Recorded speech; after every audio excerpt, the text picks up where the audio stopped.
ये कहानी है एक ऐसी सभ्यता की जो समय के साथ समाप्त नहीं हुई। प्राचीन मिस्र।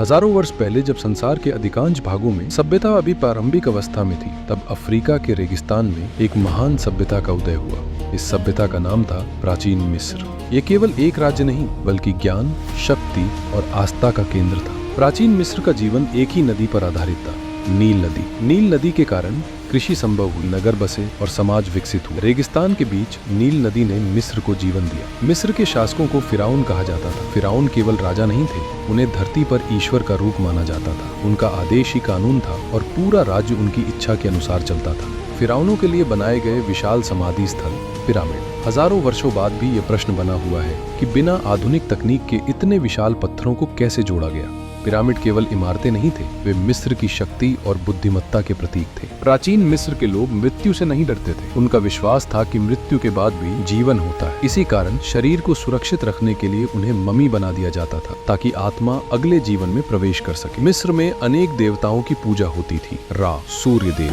अनुबिस मृत्यु का रक्षक, ओसिरिस पुनर्जन्म का देवता। हर देवता जीवन के किसी न किसी पक्ष का प्रतिनिधित्व करता था। समय के साथ आंतरिक संघर्ष बढ़े और विदेशी आक्रमण हुए। धीरे धीरे प्राचीन मिस्र की शक्ति क्षीण होने लगी और यह महान सभ्यता इतिहास का हिस्सा बन गई। यद्यपि फराउन और साम्राज्य समाप्त हो गए, लेकिन मिस्र की विरासत आज भी जीवित है। उसके पिरामिड, मंदिर और अनसुलझे रहस्य आज भी संसार को आकर्षित करते हैं। प्राचीन मिस्र केवल एक पुरानी सभ्यता नहीं, बल्कि मानव इतिहास की वह अमर कथा है जो समय के पार आज भी बोलती है।